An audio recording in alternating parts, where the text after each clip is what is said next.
Hey guys, thanks for joining me on my 6-month review of owning a Shelby GT350. This is going to be a very, very interesting review because I'm just going to talk about a lot of the nuances of owning this car, my lifestyle and how it pertains to this car and how I'm using it for this car.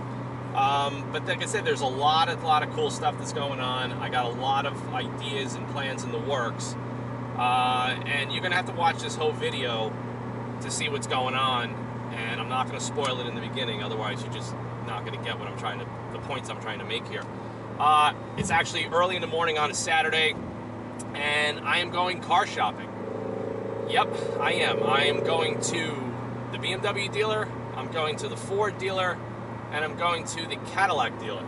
And I'm not going to tell you guys why right now, why I'm doing that. I'm not, going to tell you if I'm trading this in or not. I just want to leave you guys in suspense, but like I said, the review and the information I'm going to give you in pertaining to my ownership as an automotive expert, an automotive engineer, someone that has dedicated his entire professional career and lifestyle towards cars, and not just any cars. It's pretty much performance cars. Over the last 27 years, between building cars, collecting cars, restoring cars, racing cars, designing and developing performance parts for cars and manufacturing them for companies all over the world. So the background that I have, a lot of people don't have that background, and that's really what I'm trying to influence and try to give to you guys on the web and around the world, is because when I was looking to buy this car or any car, I don't want to really listen to a journalist that's driving the car. I don't want to listen to someone that's getting paid, to say the car is better than others. There's a lot of that in the marketing aspect of things, especially with cars today. So I'm trying to give an informative and a automotive technical background and apply it to the ownership of why I choose these cars. And car ownership is really important, and that's something that you guys really need to think about this for 1 second. And I'm a firm believer in this, because no matter what car you own currently or what car you want to own in the future, the car that you drive is a direct reflection of who you are, where you are in life, and your utmost personality.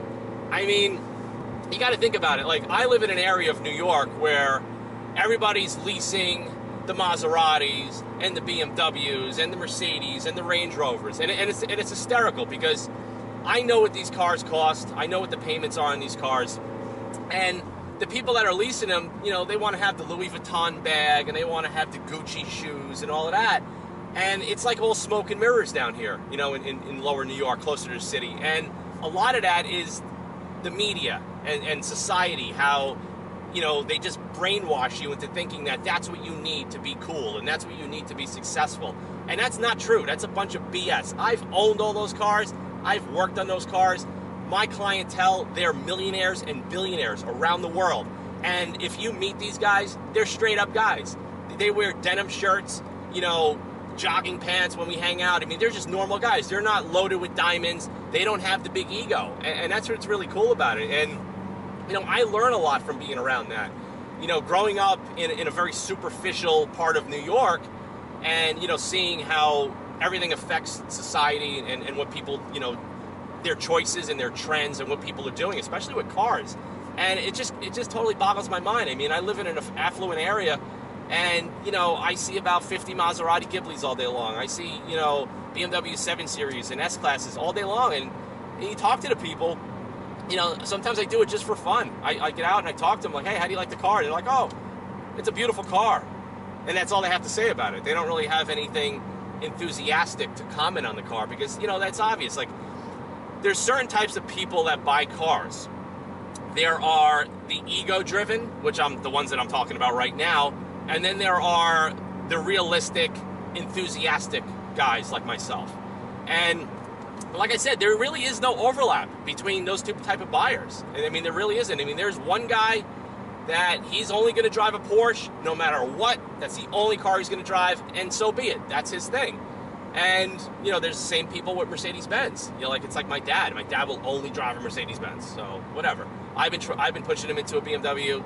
He refuses, so you know, you can't change people's minds, you can't change their trends, and you have to understand where this is going, because, you know, making a conscious decision of owning a car like the GT350, I mean, I don't believe in buying this car saying, hey, I saw the videos and I saw the magazine articles and I think it's just a cool car and I love the way it sounds and I just want to own that. You're not thinking through why you buy this car, because that's the wrong reason to buy this car. You have to buy this car because you love performance. You either autocross, you race, you're part of a performance club, you know, with a bunch of your friends. You like working on cars. You enjoy the history and the heritage of cars, you know, especially racing. And I mean, Ford Motor Company, there's so much history. If you guys don't know some of it, I mean, you really got to do some research and look at some of the historical significance of the brand and some of the innovations that they've done with racing. I mean, you know, from the original GT350 to the GT40 to the Daytona Coupe to the Shelby Cobra. I mean, there's just so much to this brand. And what's really cool is that I feel out of all the cars that Ford has made, you know, since I've had a driver's license, you know, the Ford GT in 2005 and 6, that was an awesome car. I was really close to buying one of those cars in 2010. And, you know, I still regret not buying it because the car doubled in its value from when I was going to buy the car for. And what ended up happening, I just was involved in another business at the time, and I just had too much of my, you know, my capital tied up in that, and I didn't want to take a loan on the car. I didn't want to, you know, do anything like that. I wanted to just buy the car cash, buy it outright, because that's what I do with collector cars or cars that I really love. I don't deal with the leasing. I don't want to finance the car. I just want to buy it, and if it's a specialty car, you know, it goes into my collection and I hold on to it, and then when I think the timing is right, if I enjoyed it and I took care of it, and, you know, then I get to love it or hate it, and then I just decide to move on with the car, and then I do something else. I mean, that's just what I do in my life. I don't buy a car and keep it for like 6 months and then get rid of it just to get something else because I think it's going to be better or it's going to make my life better.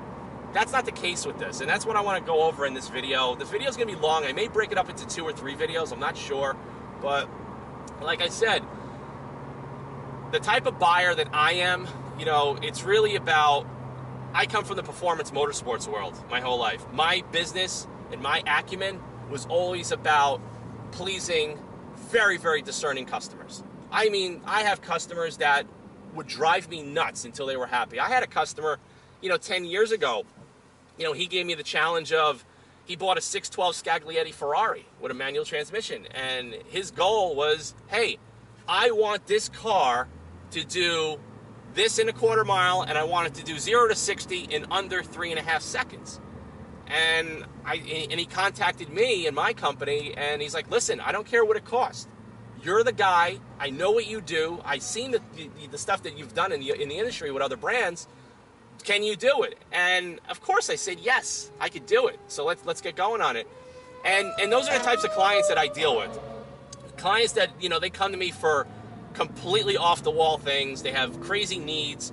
And, you know, doing that for 25 plus years, I become a car enthusiast with crazy needs and wants and expectations. So it just makes me a little bit more discerning as far as what I'll accept in a car and what I won't accept in the car. So I'm almost at the BMW dealership now. I'm going to chop the video up. I'm not going to discuss what's going on at the BMW dealership now. I'm going to discuss that later on in the video when I do some more commentary with this vehicle. Oh man, look at that. That thing is pretty nice. Oh wow, nice interior. Wow, this is sharp. This is what you don't get in a GT350, guys. Man, I really like the new design of the seats. Very cool. The smell of the leather. I mean, this is a sharp car, guys. I'm not going to drive one today because I know what this car is. And I had an M3 for a day. But, no, this is cool. This is a cool car.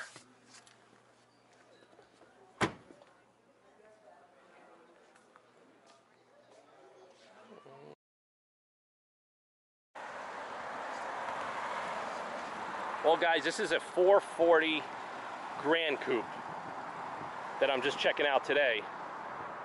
Just because a couple of things. One is this cargo space. cargo space, all-wheel drive. This car is relatively affordable to lease. And I don't know, we're gonna check it out, see how it drives. I mean, you know, it's a little tight in here. You know, let me get in the car. But I mean, it's a nice car. I mean, look at it. I mean, you get a really nice interior.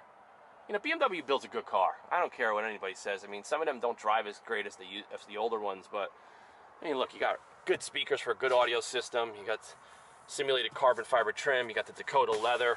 This leather will last you freaking forever. A little bit of a blind spot in the back, but other than that, this is a cool car, man. We're gonna go for a ride, so we'll check it out. All right, guys, that was the first pit stop at the BMW dealership this Saturday morning. I'm heading over to CADILLAC right now. Like I said, that M4 that I took some footage of in the showroom it's a gorgeous car.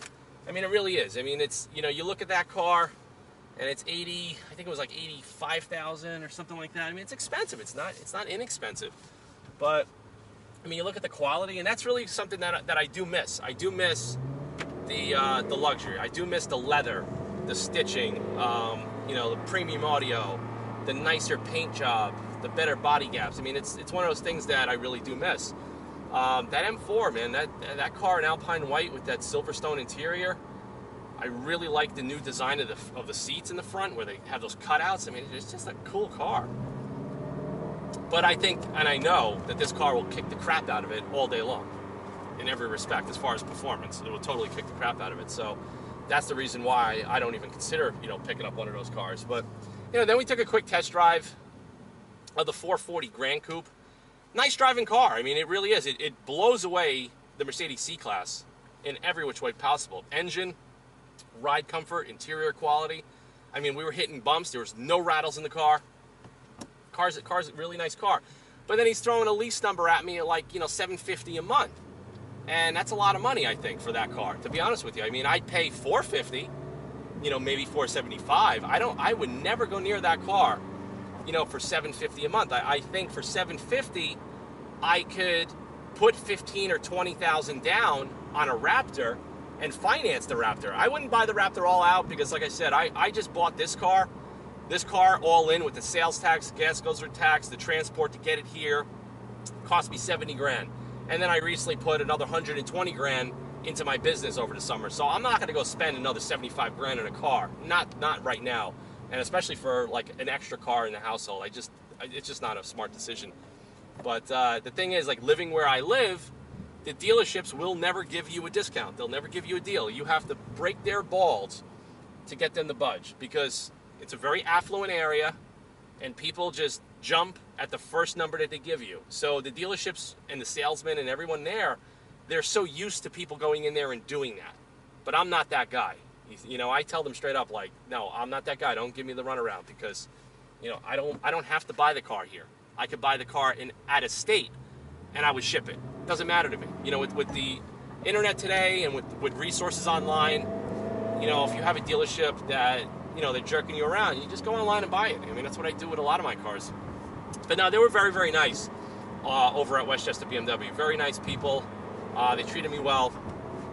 They were very attentive, you know, to getting me in the car immediately. So, I mean, what a difference coming from the BMW 440 Grand Coupe into this. I mean, you know, I like this car for so many reasons. I mean, the room that I have here between my right leg and the center console, that to me is super important as far as my driving comfort. A lot of cars have a big transmission tunnel, and I don't like having my knee rest against the transmission tunnel. I don't like to have my left knee rest against the driver's side door. These are things that are important to me. I mean, I'm not huge. I'm not a huge guy. I'm 5'10", 178 pounds, but these are things that I look for in a car. I don't like to be too confined. I mean, you know, I was looking at a lot of other cars before I got the Shelby. I was looking at the Jaguar F-Type. I looked at, you know, the Porsche Cayman. And, you know, they're good cars in their own right, but they don't have the storage capacity that I needed. They didn't have, you know, fold-down seats. They don't have that extra room. And they're just a little too confined over here. And that's something that I think for my needs, driving daily, I'm just going to get claustrophobic and annoyed. And I don't know, man. I just think that the size of this car, you know, works for me. It really does.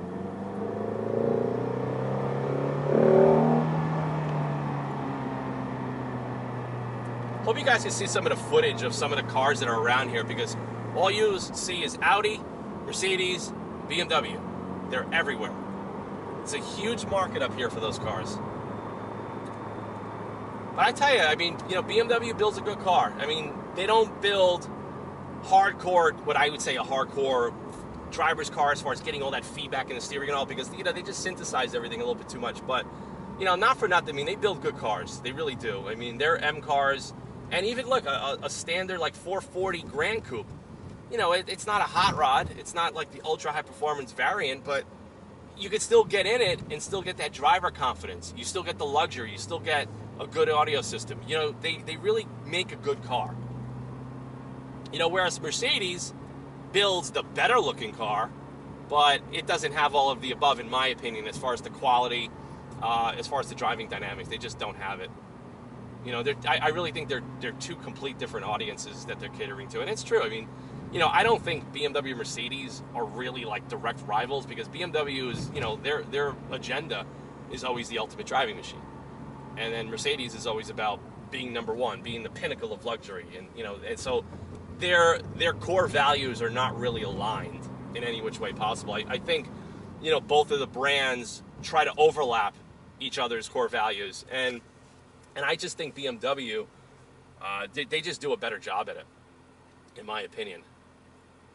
So we're right down the block from the Cadillac dealer, and the car that I'm going to check out is actually the car that I wanted to buy before I got my 2015 GT Performance Pack, the new CTS-V.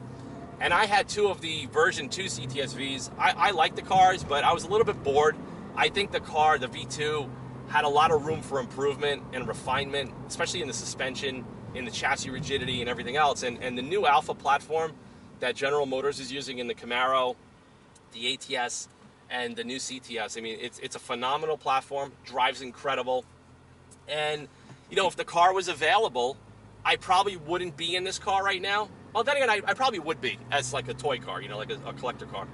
But I would have most likely have had the new CTS-V, but it was like a 9-month delay in having that car come to market. And I ended up with the Mustang, and I loved it. And I loved it so much that I bought this one. So here we are. We're at the Cadillac dealer.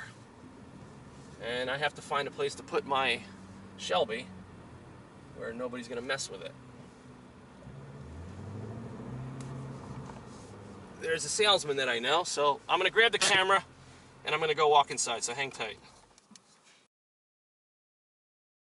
What's this blue called, do you know? Vector Blue. Vector Blue 2018 CTS-V? Yep. It's pretty wild, man, I gotta say. We had 2017s. We sold 3 of them in 3 days. They put a crazy lease special on them. Oh, on the CTS-Vs? Yeah. What were they going for at the time? I think like high 8s, low 9s. I would do that right now. Do you guys have a program on the new ones yet? They do lease. I honestly have not run a lease on it yet. Yeah, man, I like this car. I just, look at that front end. I mean, that is just so badass. Yeah, my friend Chris is gonna love this color.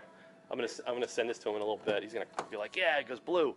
This has been the only one that we've ever had when it was getting delivered from our prep center. We get detailed. Really? People were stopping on the street. Now, did you guys special order this, or this was a customer order? No, we ordered it. Really? So you guys actually ordered this. Now, this is cool. They do the Alcantara on the back. Mm-hmm. You know. Yeah, we have people stopping on the street to take pictures of it. So it was on the back of the. You should leave it outside the dealership. I can't do that. No. So this has the whole carbon package. Yeah. Yeah, this thing is cool, man. Yeah, people get fanatical with these. They want it to be inside. They don't want them driven. They want them. Dude, people tell me with my car, oh, you drive it every day? I'm like, you have no idea what I do with that car. Yeah, I drive it every day. I have no choice. It's my daily driver.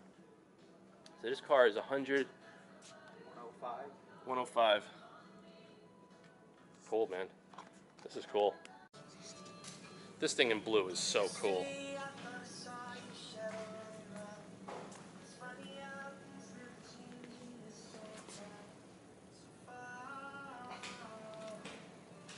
What a cool car.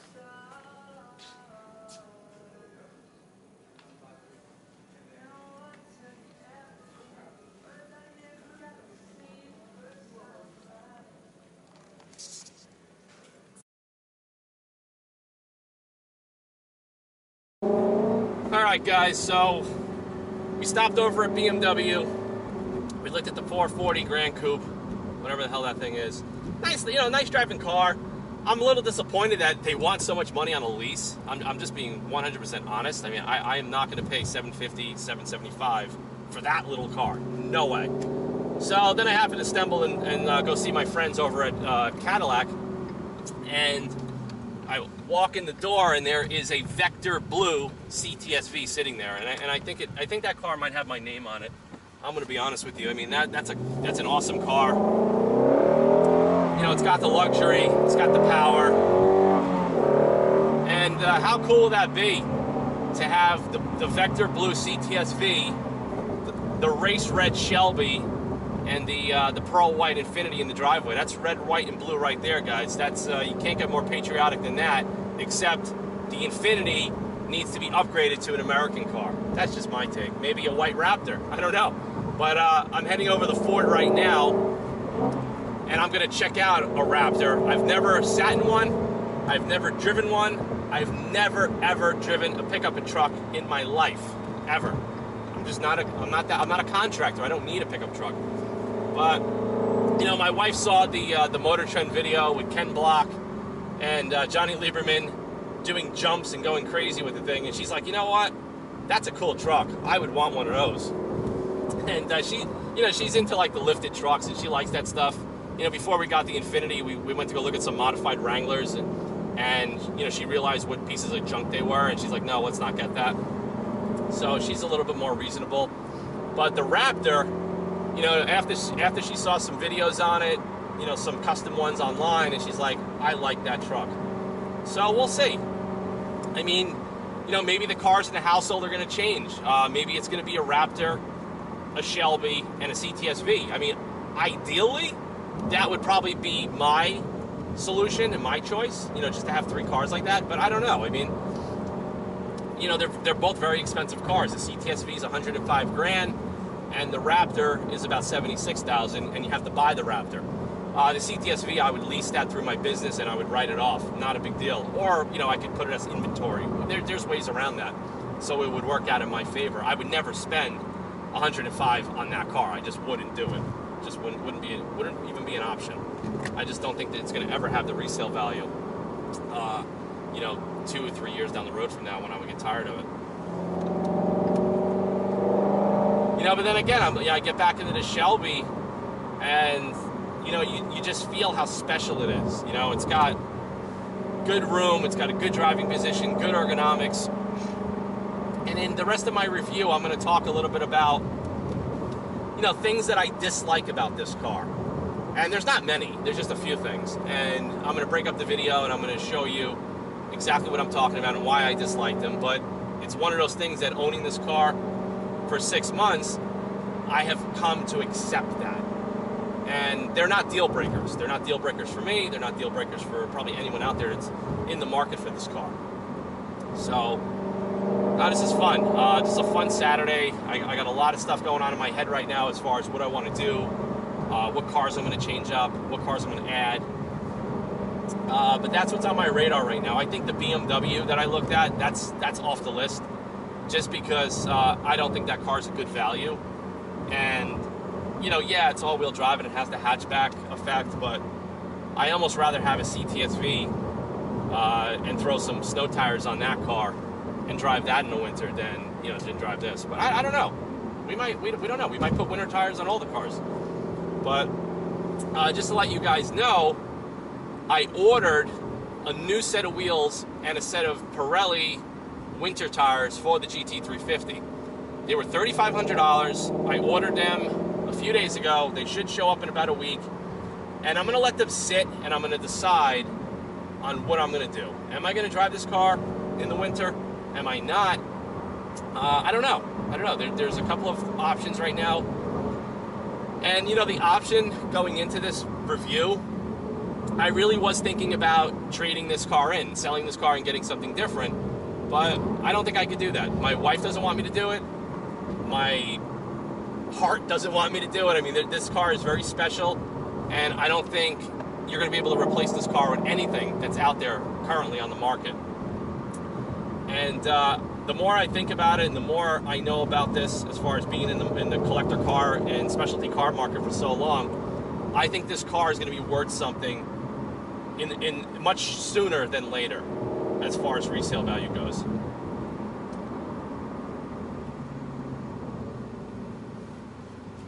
So we're going to get off over here, and then I'm going to start the camera up when we're over at the Ford dealer. So stay tuned, guys. I'm sure you guys can see where we're at.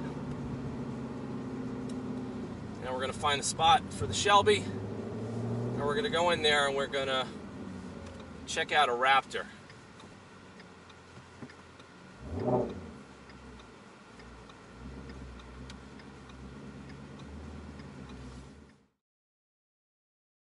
There's a Raptor.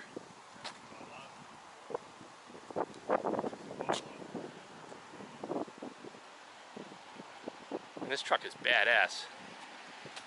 This truck is really badass. Yeah, look at this thing. This is pretty cool, man. It's going to be interesting. Okay, we are in. That's the one. That's the one you were talking about. Yeah, this is a 2018 Raptor.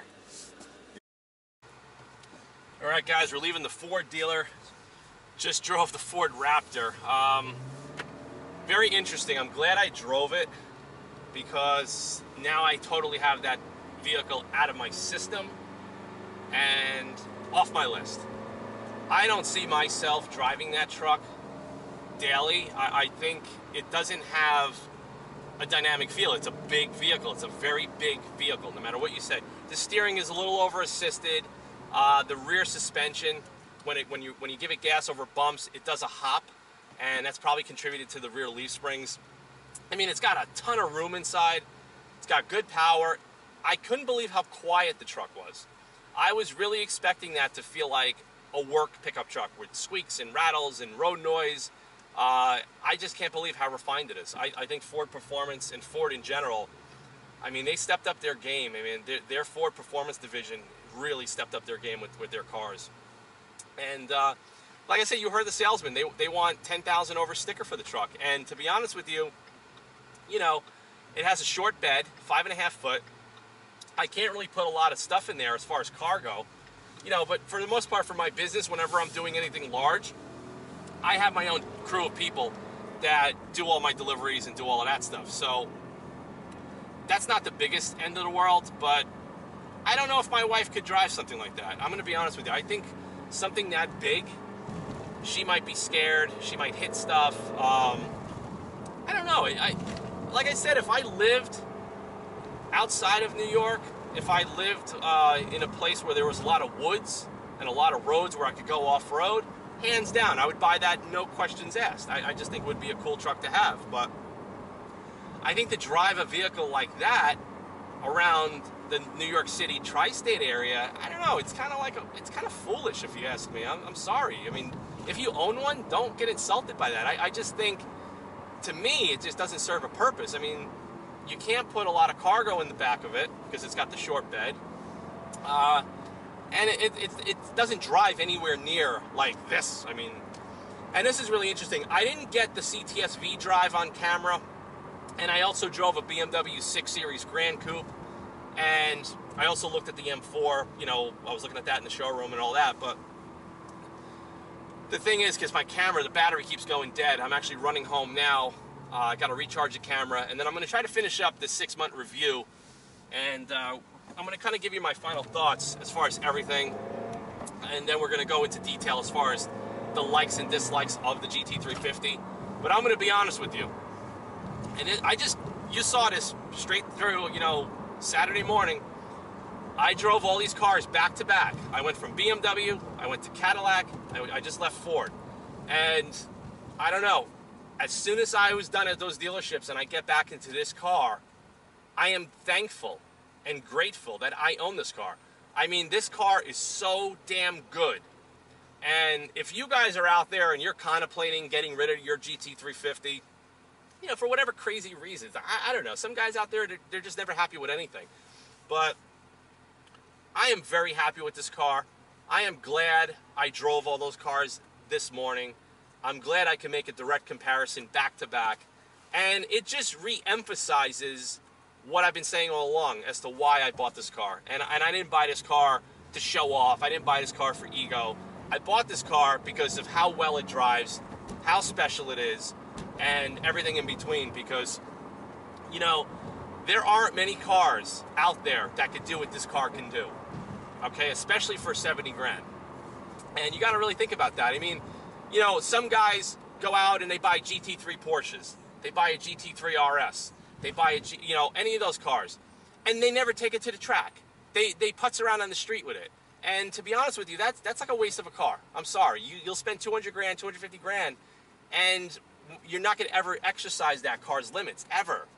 You know, if you're a driving enthusiast and, you know, you go to the track like 50 times a year and you track the crap out of your car and you're into racing and you own real race cars, then I totally get it. Then I think that would work for you to get like a GT3 RS, you know, or a GT3 Cup car or whatever. But you have to be able to use it. And I'm all about using things and being practical. The Raptor, I don't see how I would be able to use that for my lifestyle and where I live. That's just reality. I don't want to buy a truck like that and drive it on blacktop. I want to buy a truck like that and drive it on gravel, dirt, and honestly, I want to do jumps with it. So I don't know where you can do jumps with that legally in New York. You know, maybe if I went a couple hours north, but I don't know. It just doesn't lend itself into a practicality aspect for my life. And you know, as many people think that the GT350 is the impractical car, it really isn't. And you guys see how I use this, and you're going to see how I use it in the winter. And like I said, I still am considering another car for the household. I love the CTS-V. The dealership has a Vector Blue CTS-V sitting there, and they know it. They have my name on that car. They said, that is your car. And how that would be kind of cool. It would be red, white, and blue in the household, so it would be real patriotic. But I mean, it's a cool car. It's a great car. It's a luxury car. Now, I can't take the CTS-V and go on some backcountry roads and go crazy with it. The car's too big. The car's too heavy. That's not that type of a car. That's a car that you're on the highway, you're going to fly in a straight line. You're going to go in and out of long, sweeping turns. And you're going to go to a wedding. You're going to go to New York City to a nice restaurant. You're going to pull up. You're going to have the elegance of being in a Cadillac. That's what that car is. And that's why I don't want to get rid of the GT350, because, you know, you're not going to be able to do certain things in the CTS-V that you could do with this. So I don't think I would ever sell the GT350 to get a CTS-V. That's just not something that I would do. I just wouldn't do it. I'm not in that position to do that. This car is too good, too satisfying. Even when I have my bad days where I don't feel like driving it, I still don't think it's worth it to get rid of this car under any circumstance for another car, whether it's an M4, whether it's a Porsche, whether it's a CTS-V, any of those cars. That's just my opinion. I mean, you could sell this car and you could go get a Cayman. Cayman is a freaking incredible car. Incredible car, but it's not a practical car. Same thing with a Corvette. Incredible car, not a practical car. I can't throw boxes in those cars. I can't throw rims and tires in those cars. You know, I wouldn't want to drive those cars in the winter. And that's just what, you know, that's just the reality of why I make these decisions with cars that I buy.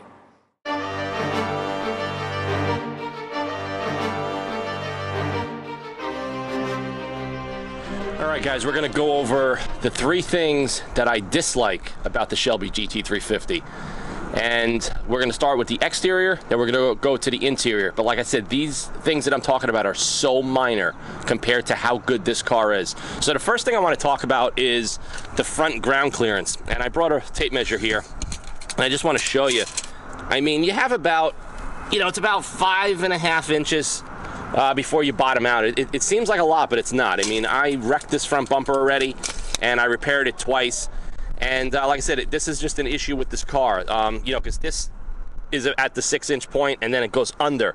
So it's under here, and you're going to constantly keep hitting it. And it's just one of those things. I mean, if you have a Porsche, if you have, you know, a CTS-V with the carbon kit on the front spoiler, I mean, this is just a common, you know, a common thing with, you know, any high-performance car that's got a low front end. The other thing I wanted to talk about are the body and panel gaps. As you can see here, the gap is very, very tight. and then it gets very inconsistently large up here. So there's some, you know, hood misalignment, and same thing here. It's just one of those things, you know, it's Ford. They haven't gotten this right in 50 years. And then you look over here, the panel gap almost looks perfect, you know, between the consistency, and then it gets very, very tight again over here. So, like I said, guys, you gotta take the good with the bad with this car, and the good significantly outweighs the bad. And like I said, aside from, like, you know, the panel gaps and the orange peel, it's not a big deal.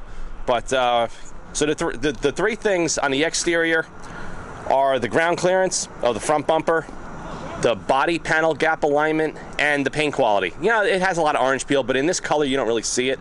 So that's why, that was another reason why I got red and I didn't get black, because my 2015 was black and the orange peel and the paint job look horrible. We're gonna move over to the inside. I'm gonna talk about the dislikes of the interior.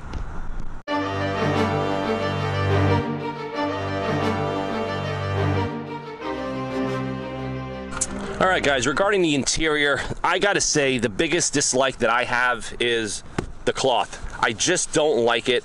It feels cheap. I've never owned a car with cloth, and that's probably why I've been, you know, so crazy lately, thinking about, like, maybe I should get a different car or what, because I do miss the luxury. I miss the leather interior. I mean, look, I was over at BMW earlier this morning, and that interior in that M4 is phenomenal. It's the smell, the touch, everything is just there. I mean, I understand Ford did this for the racing aspect, and they, you know, they want to keep this car kind of like stripped down, and that's cool. But I mean, my personal opinion, I would have preferred leather with the suede. I think, you know, it would just be a much more luxurious option. I think buyers I'm sure there's a lot of buyers that don't like this, and I happen to be one of them.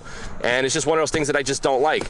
Now, if you look at the interior, I did do some custom Alcantara wrap on the center console. I just think it looks a lot better. I did the side panels over here as well. Below the control center, I took out the shaker audio panel and I built in the display for my Valentine 1 radar system, and then I cover this in Alcantara, and then I made a clear Lexan lens. So I mean, it looks really, really clean, really nicely integrated. To control the Valentine 1, I got the volume and control system here, and then the speaker is here. In the rear of the car, you could see on the rear parcel shelf, there is a custom-made pod that is wrapped in Alcantara as well. And like I said, back here you could see, you know, the cloth is more abundant because you're seeing all of this panels, you know, the distance between from here to here, whereas in the front seats you don't really notice the back of the seats because you're driving the car. But that's just one thing that I would change. I may consider pulling the back seat out of this car and doing the rear seat delete, and maybe wrapping the front seats, you know, doing them in leather. I don't know. Back in the side panels, I took those and then I cover those inserts with Alcantara as well. You could probably see it better on this side. And that just adds a little bit more of a nicer touch to this otherwise plastic interior. All of this is soundproofed inside and out. I'll post videos of that soon, of how I did that. And that's pretty much, you know, the biggest gripe is the cloth on the interior. And then the second thing that I dislike about this car on the interior is the lack of a premium audio system. And it just really boggles my mind because they're charging you for the electronics pack and all of this, and they just don't give you the subwoofer. And that really, really annoys me because I'm a music guy. I love music. And that's one thing that I really do miss right now. I miss having the audio system from my 2015 GT, and it sounded phenomenal. I soundproofed the entire car. I loved it. I enjoyed it every day. And I understand Ford, you know, was trying to, you know, cut weight and save costs and all of that, but they should have at least given you the option of buying the shaker subwoofer, you know, through Ford Performance or Ford Parts Group, and, you know, make it a plug-and-play installation. So I'm deliberating if I'm going to go and do any kind of like aftermarket, you know, amplifiers and subs. I don't know what I'm going to do yet. The thing is, with the interior, I don't want to go crazy wrapping it in leather and doing the stereo, because I've done this on other cars, and then when I go to sell it, I never get my money back. That's a total wash, and I don't really want to spend $20,000 doing that. I'd rather just get another additional car that has all of that and then keep this car for what it is. Now, the third thing I want to talk about is the steering wheel. And it's a great steering wheel, no doubt about it. But I think, in my opinion, that the steering wheel diameter should be shorter from here to here. Now, I'm going to show you on the ruler. This steering wheel measures 14 inches and 5/8 exact. Now, I have other cars, and believe it or not, you know, I think this steering wheel should be about 14 inches to about 14 1/4, no more than that. And, you know, it may not seem like a lot to some of you guys, but that's a significant change when you're in the car all day long like I am, and you're driving it all day long. You just feel that this steering wheel, you know, it just seems a little bit too large, you know, for the sporting nature of this car.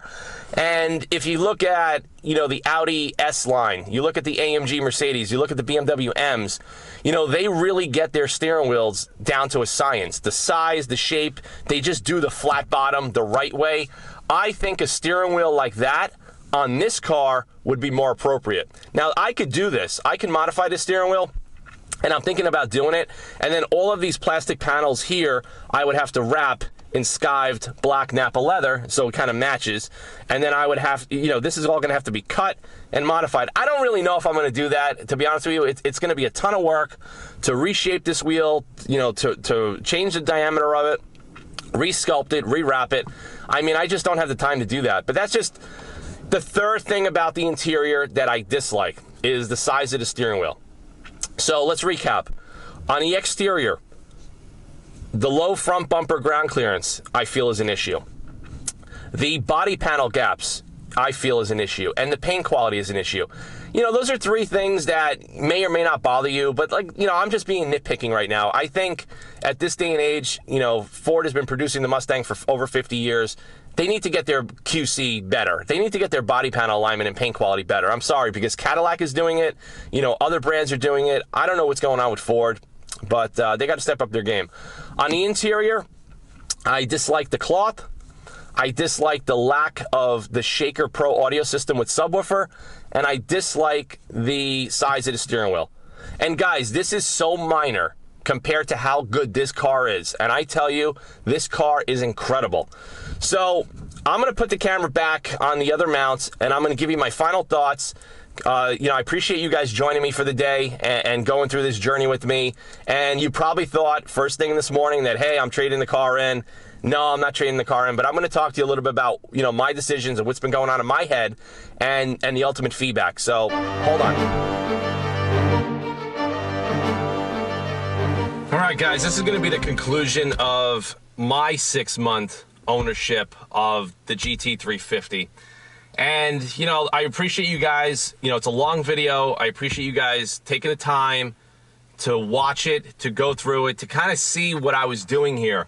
And it was a little funny because a lot of guys, I'm sure, thought in the beginning, you know, I'm in the morning on a Saturday, I'm going up to go car shopping. You guys probably right away thought, hey, he's trading it in, the car sucks, you can't drive it every day. No, that wasn't the case. Like I said, I would say like the last 2 months of owning this car, I was getting a little disgruntled about not having the good audio system, not having the leather interior, you know, that I want. You know, I'm just used to a much higher end luxury type of a car.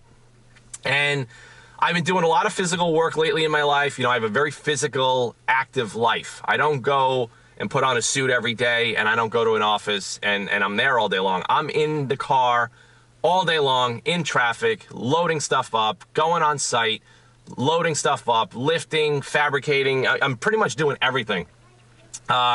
And then at the end of a long day, I mean, this is probably not the car that you want to get into. But then again, it could be any car because you're so beat up at the end of the day. And that's just the way I've been. So I'm becoming like a little bit annoyed, a little bit cranky. And as you get older, some of you guys will realize this, you know, it's just one of those things that you got to consider. So with that in consideration, you know, I have a lot of spinal injuries. You know, I had car crashes racing. I had motorcycle spills. You know, I was a wild child my whole life. So I'm an adrenaline junkie. I love speed. I love danger. I love risk. I mean, that's pretty much who I am. And that applies to everything that I do in my life. And that's why I think the GT350 suits my personality. Because like I said it in the beginning of this video, you know, the car that you choose really is a reflection of who you are, where you are in life, and your ultimate personality. Because, you know, I think this just fits me for who I am and where I am in life, and, you know, just, you know, where I'm going to be. Because the guy that's going to love this car is the guy that actively races, the guy that actively autocrosses, the guy that maybe has a Harley, he may have a Ducati, he may have, you know, may go on the racetrack to race his bikes. He likes to, you know, race a speedboat. He likes to go skydiving. I mean, I don't see this car, you know, catering to or satisfying someone that's like really OCD and really cautious. Someone that would be scared to drive fast, someone that would be scared to break rules, someone that would be scared to push this car. And believe it or not, like over the years, I've had clients that I met, and they would go out and buy the fastest, most high performance exotic car, and they would be scared to like drive it. And I said to myself, I don't understand this concept. I mean, why own a car that could give you such an exhilarating and visceral experience and not enjoy it? And I think a lot of that has to do with, you know, each individual's personality. And for my personality, this car gives me something that a lot of people won't understand. Now, if you're a hardcore, diehard, adrenaline junkie enthusiast, this car is going to put a smile on your face every single day of your life. You are going to cherish the moment you bought this car, and you are going to appreciate this car so much every time you get in it. Now, look at what I showed you guys this morning. I drove a few BMWs, I drove the CTS-V, I drove the Ford Raptor. And then every time I left those dealerships and I got back into this car, the gratitude that I have for this car and for this purchase, and, you know, for the accomplishments that I've made in my life that I'm able to have this car, I mean, you just appreciate it a lot more.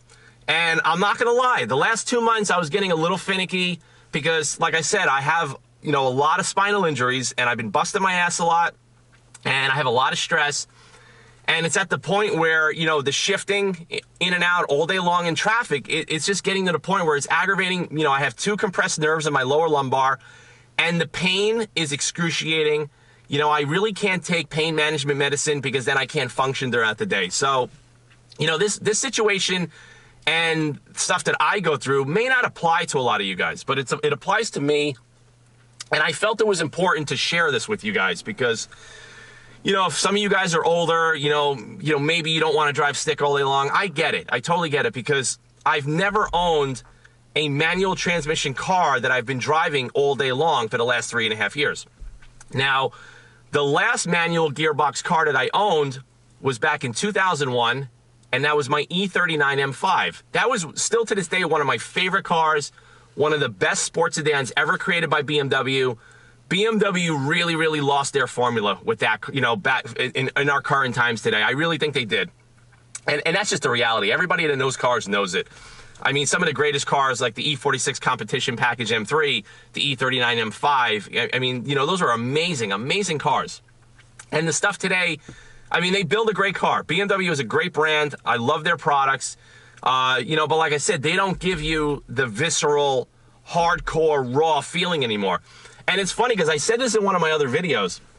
I really think, you guys will think I'm crazy, I really think that this car feels like the M3 that BMW should have built. Almost like the German engineers had the blueprint, they had the layout, they had the idea, and somewhere along the line, you know, like what they do with every car, they overcomplicate it, and then they threw it out, and somehow someone through espionage, Ford, got a hold of that, and years later they decided to put this car together. But no, it's really cool, man. This car is so special. You guys have no idea how special this car is. And this is coming from someone like me that's been in the business. I've raced cars. I've built hundreds of cars. I've done some crazy stuff in the motorsports and performance industry that I have the feedback that what I'm giving you guys, you know, in all my videos is my professional background. I dedicated 27 years of my life to motorsports and high performance and cars. That's it. And a lot of guys don't know, and even some of my friends don't know, I have a master's degree in finance. And my goal growing up was to always make a lot of money so I could get involved with cars. You know, that was the goal, because I always associated Wall Street with money. And, you know, I never really took a position in my life to work on Wall Street and go into finance. It just wasn't my interest, because I started my business at such a young age. And it just took off from where I was going. And it's just funny because, you know, sometimes in life, you know, you may have a plan or you may love cars, and sometimes, you know, there's a lot of guys out there, and I love the feedback that I get on like my channel so far. You know, they aspire to be a car guy. They want to be in the business. They want to work on cars. Listen, if you guys are really passionate, and I say this to anybody, if you guys are really passionate about cars and you want to have a position in cars, stick with it, because I'm going to tell you one thing. I stuck with it. It was very, very good to me in my life. I was very fortunate, you know, to have done and achieved some amazing accomplishments, you know, with clients all over the world and everything that I do. So it's one of those things like, you know, a lot of people today, they like cars, but they're not immersed in it 24/7 like I am. And I get that. So the feedback that I give in a lot of my videos and my ownership is I'm not a journalist. I'm not a marketing guy that's getting paid to talk about this. This is coming from 27 years of being around, you know, professional race teams in Rolex, in Grand Am, in Le Mans, building hundreds of cars, dealing with, you know, clients around the world, the most discerning clients around the world, and trying to make them happy with engineering and products to make their cars lighter, faster, and perform better. That's my background. So coming back to this car, you know, like I said, I was just having these issues lately where, you know, my body's just been hurting. And I was saying, you know, maybe I should, you know, I thought about it for like a second. I'm going to be honest with you guys. I never had an intention to sell this car or trade it in. But for like maybe a split second, I says, oh, maybe I should trade this in and get something else. And I'll say it again. I think if this car had a really good dual clutch, I'm not talking about their 10-speed automatic. I'm talking like a real dual clutch transmission.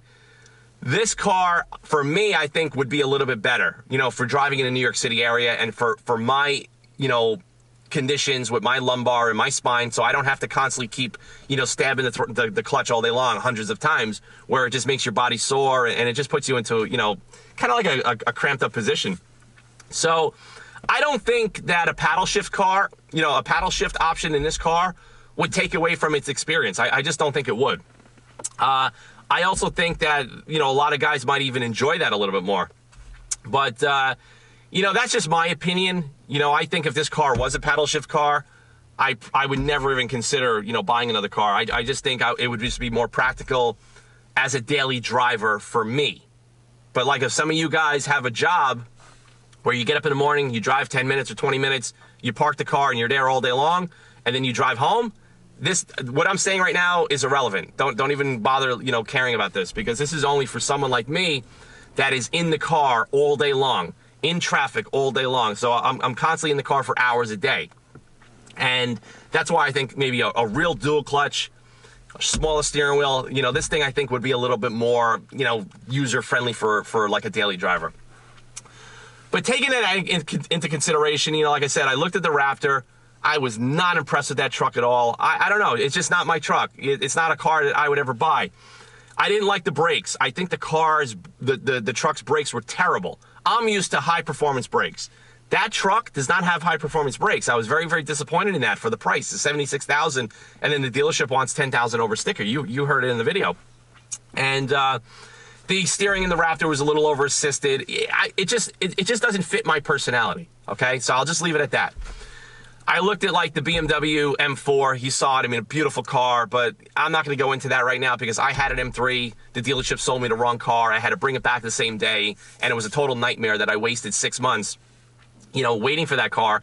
And that's how I ended up in an S550 Mustang. It's because BMW screwed up on my M3 order.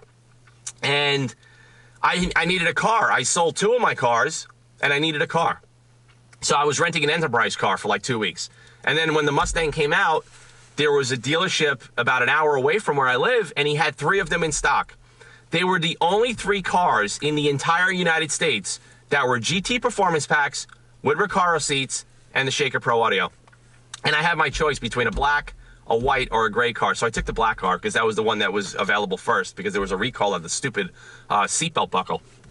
And like I said, I never looked back since. So I don't know, maybe it was like it was like chance. Maybe it was fate, you know, that I got the S550 Mustang, and I loved it so much that I focused on getting a GT350 for 2 years. I mean, when this car was announced, I knew what this car was all about.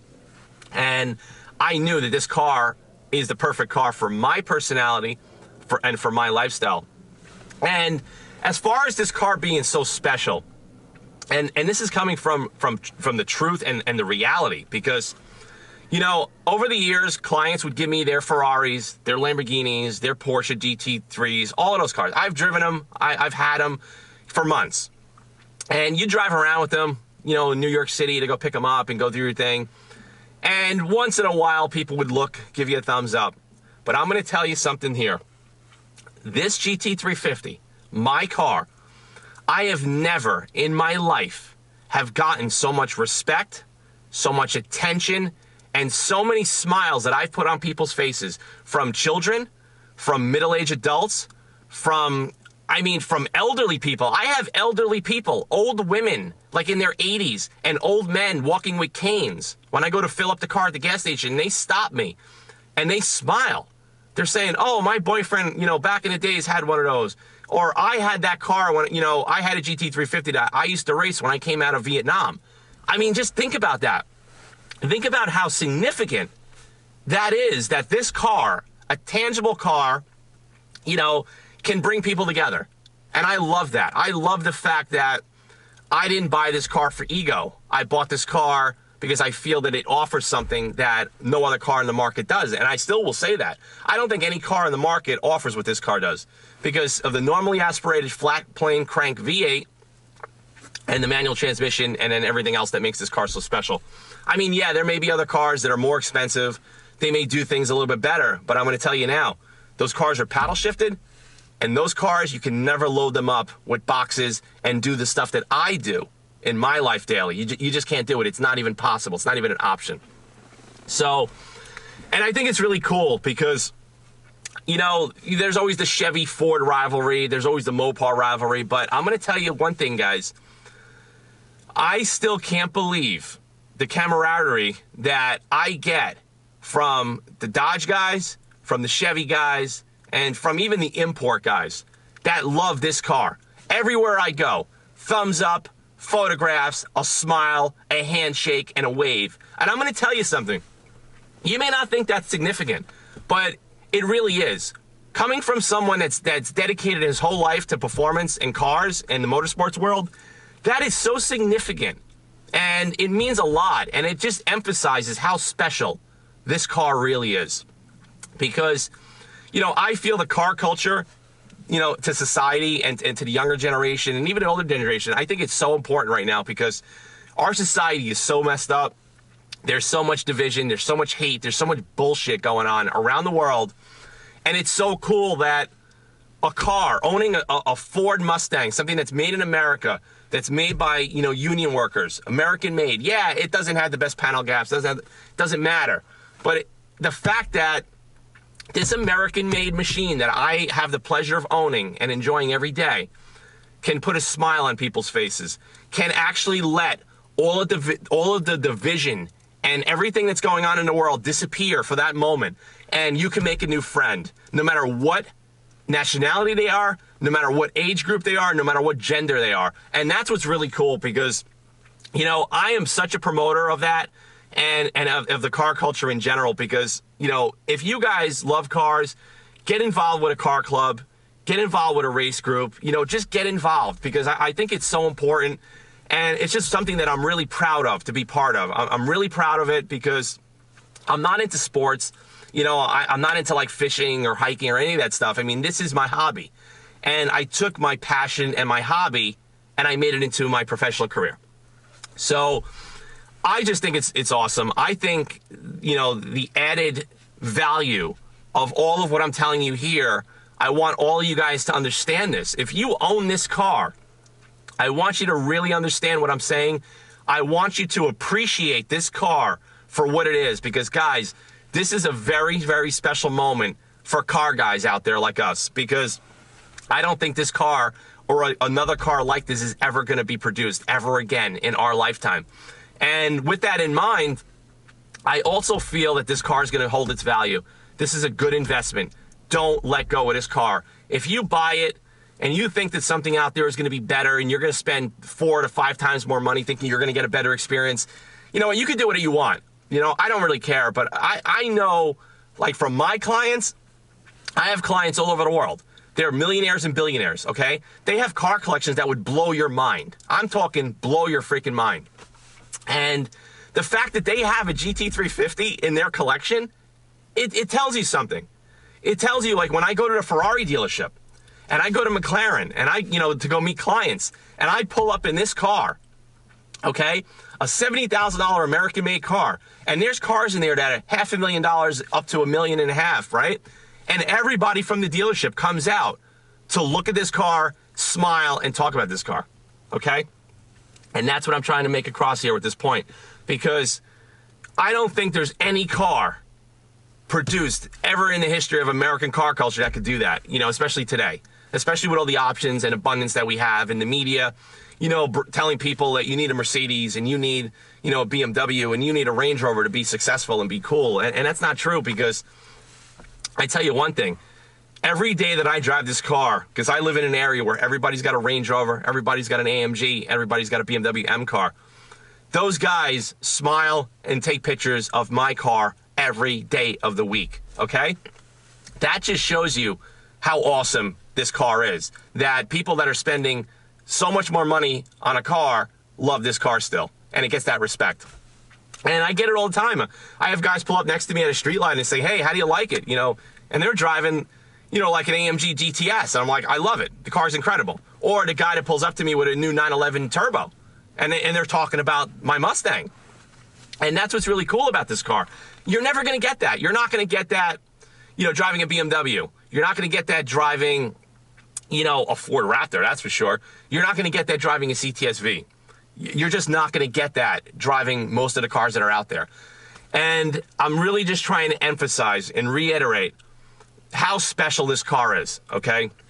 Because that's why I love this car. That's why I take the good with the bad. And the little bit of bad is so little, guys. It's so little. And I'm just being a nitpicker because I'm around and I drive a lot of nice cars throughout the week.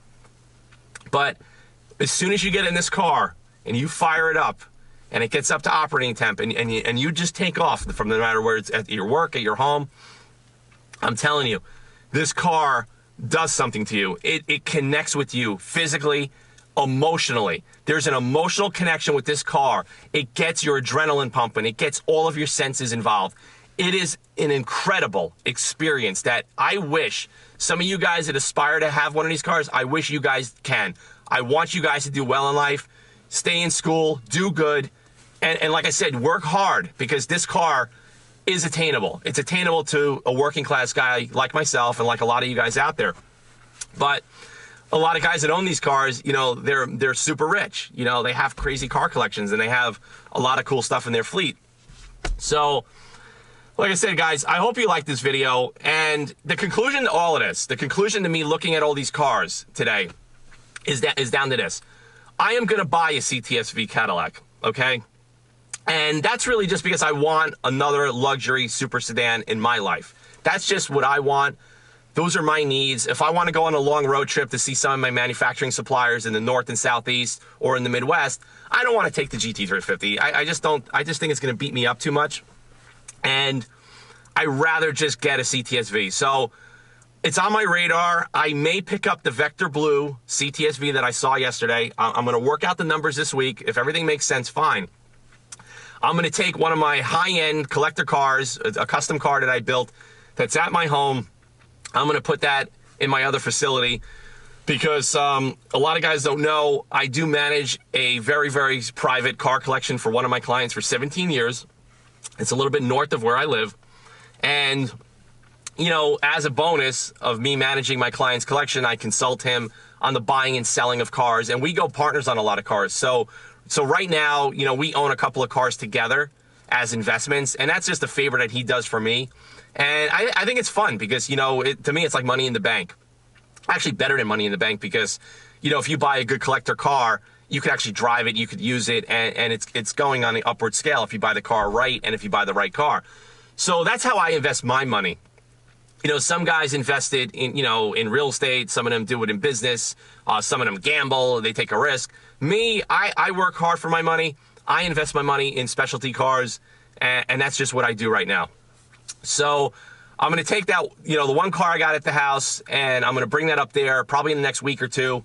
I'm going to leave it there for the winter. And like I said, my focus right now is to get a CTS-V, see what kind of deal I can work out. And what I'm going to do is I'm only going to use a CTS-V when I have to do certain things in my life. I'm not going to drive it daily. I'm still going to drive this daily. I'm still going to put the snow tires on this car, you know, and drive it throughout the winter. But I just want another car that if I want to go see clients, or if I want to take clients when they fly in from Europe, you know, to see me, I can't really take them in this car. So I got to borrow my wife's car, and then we have to change the scheduling around as far as how she gets to the train station and all of this good stuff. So I don't want to deal with the inconvenience anymore, you know, of dealing with that. So I think, you know, for me, getting a CTS-V as an additional car makes the most sense.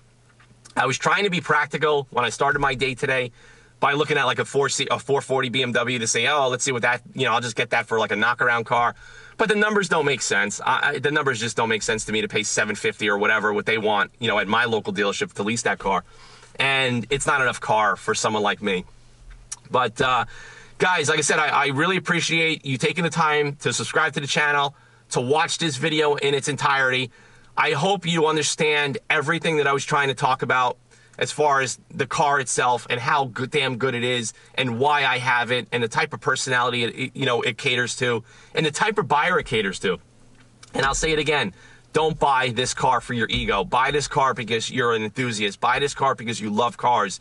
You love history of racing. You love the heritage of the brand. You know, buy it for that. And also understand, buy it because this is never going to happen again. And I'm telling you this now. I've been in the game for a long time. This is never going to happen again. This is a rare opportunity. This stick shift here, this is going to be a thing of the past. It's already a thing of the past in all the exotic cars. The engine up front, normally aspirated flat plane V8, that's going to be a thing of the past. It's going to be a twin turbo V6. Mark my words. And just everything about this car, it's just incredible. So I hope you guys enjoy your day. Thanks for watching the video.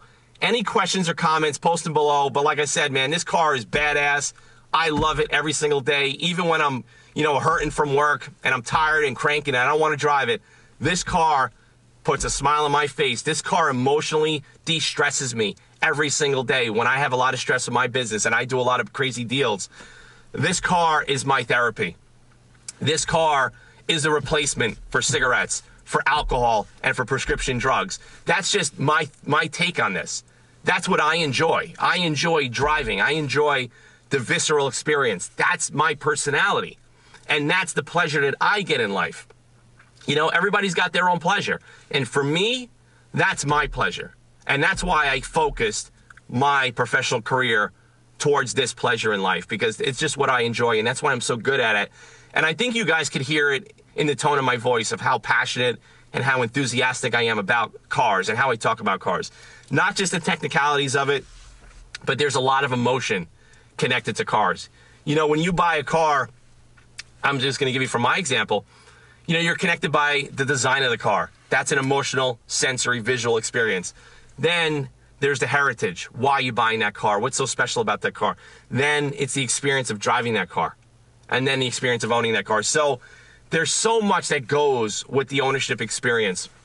And you know, I think guys that buy this car just because they want to be cool or for their ego, it's the wrong buyer. And that's why I think a lot of these cars are getting sold, they're getting traded in. I think people's expectations of this car are not really clear going into it. And I hope this video and I hope my channel could clarify some of that stuff, because I know a lot of guys, you know, that think that this car is the car for them. And I know for a fact that it's not. You know, that's from friends, from other clients of mine, from older guys. And I just don't want you guys to make a bad decision and regret it, because there's quite a few of these with very, very low miles on the market at any given time, and that's the reason. The wrong type of buyer bought it, or he bought it for the wrong reasons. And then he realizes, wow, this is not really what I want. But for me, and after owning 55 cars in my lifetime and working on hundreds, I'm talking hundreds of some of the most incredible machines ever created in this world, this car is special. This is one of my favorite cars, if not the favorite car I've ever owned in my life. And, you know, I have a top 5 on my list of certain cars that I really, really loved. And right now, this car is number 1. And the car that I have at home in the garage is a close tie to a number 1. And then I would say like a number 2 would be like, you know, my E39 M5, you know, a car like that. And, you know, my E60 M5, those are also, you know, great cars. And, you know, a customer of mine, you know, we had a GT3 Cup car back 10 years ago, another incredible car that I absolutely love. You know, and that just gives you another visceral, exciting feeling that this car does. So that's it, man. I'm going to conclude this video. Hope you guys have a great day, and stay tuned, man. I got a lot more stuff coming on this channel, and hope you guys appreciate the content. See ya.